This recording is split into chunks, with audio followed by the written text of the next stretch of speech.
So before I start this video, I realized that the light shining in through these two windows, probably this one right here, you guys can't see it, but there is a window there. The light streaming in through this window is making my face two different colors, so I will try to find out what to do about that. I might just have to move where I'm filming in my room. But anyway, this is going to be a review of A Storm of Swords by George R.R. Martin.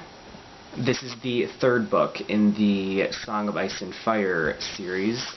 The first two being A Storm of Swords. The first one being A Game of Thrones, and the second one being A Clash of Kings. Now this one took me forever to get through. I read A Game of Thrones and A Clash of Kings probably a week each, and then this one it took me, I think, 3 months.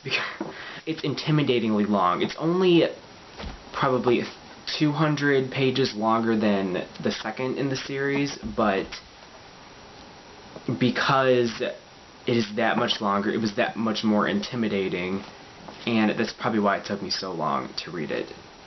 To be exact, it is 924 pages in my edition. Now, this review isn't going to contain any spoilers for either the third book or the first two books, so you can feel free to keep watching. I think once I read either the fourth book or the fourth and fifth book, I will do a more book discussion video talking about the series as a whole and giving away spoilers and all that, but for right now I'm just going to give a non-spoiler review. Because this book is so long, I could probably go on for about 15 minutes just talking about every single plot point that I found exciting or shocking or what have you, but none of you probably want to see that, so I'm going to try to keep this concise as possible. If you read A Clash of Kings, you know that the title of that book doesn't really fit the book at all. It was a lot of scheming and more intrigue and basically a reaction to what happened at the end of book 1. Again, I'm not going to spoil what happened at the end of book 1, but if you read it, then you know. The first 500 pages or so of A Storm of Swords was more of the same. It was a lot of plotting and deciding what steps to take next in this war, this inevitable war. And it wasn't until about the 500-page mark that things actually started happening, and it took me about, I think, 2 months to read the first 500 pages, and then about 2 weeks or so to read the final 425. So the ending does go really quickly because things start happening, people start, you know, dying in typical George R.R. Martin fashion, because if you have not read this series,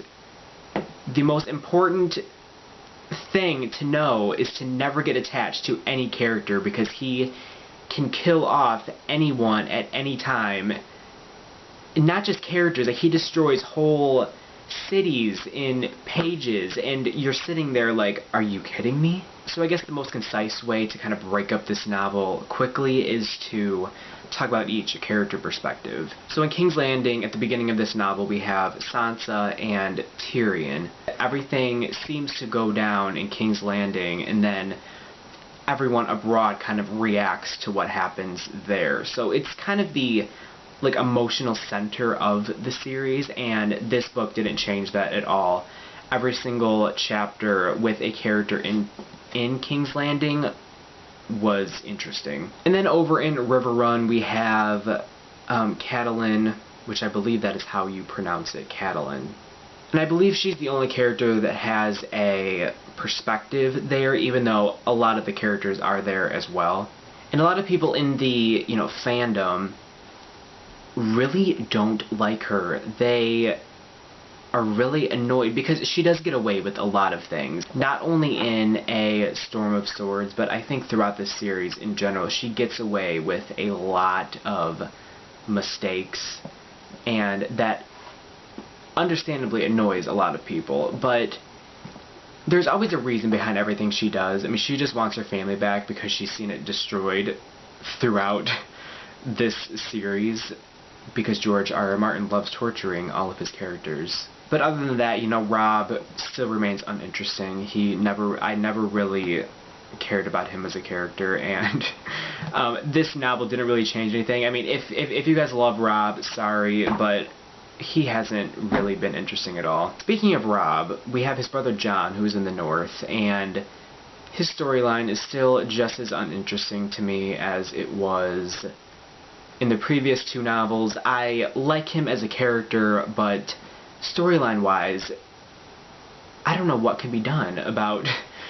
Ever since he left Winterfell, his storyline has just kind of died, and I don't really... Even with a love interest in this novel, he still remains uninteresting. Maybe it's the wall that I don't find interesting, but even with Sam, when I saw that Sam got a character perspective in this one, I think that I groaned out loud. And then abroad, we have Arya still just wandering.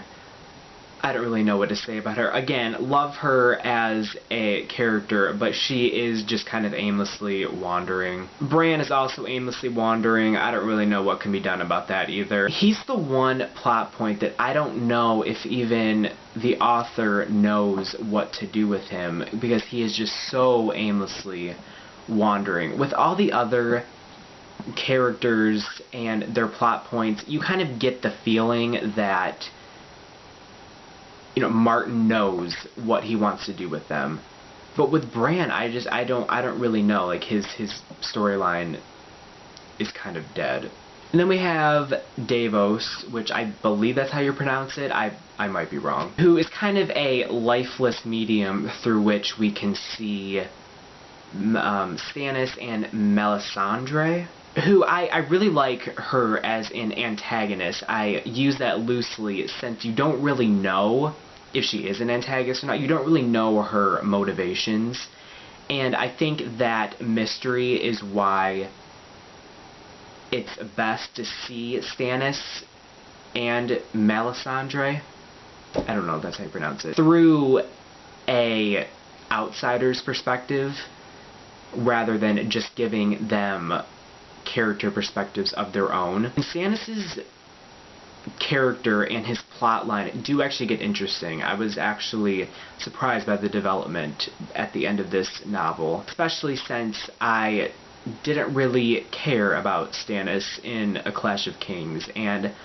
I actually did by the end of this one. And then we have Dany, who is just kind of aimlessly wandering again, but instead of wandering on the Seven Kingdoms, she's wandering around the ocean. Cersei is my favorite character. She's been my favorite character since Game of Thrones, but Dany was always in second place. Like, she was a very close second, mainly because she was my favorite story in A Game of Thrones.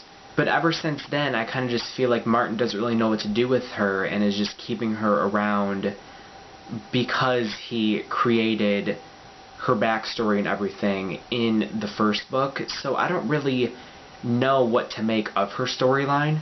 Even though I do have some issues with the characters or their actions, this still is one of my favorite series. And never before in a novel have I been so invested in characters and worrying about if they're going to be harmed or, you know, maybe be beheaded in the next chapter. So I think I babbled on long enough about this book and series in general. But this is undeniably, you know, 5 stars, you know, fully recommended. Read it, love it, hate it sometimes. I think I kind of broke my promise to keep this review as concise as possible, so I will kind of end it here. So thanks for watching, and I will see you guys next time.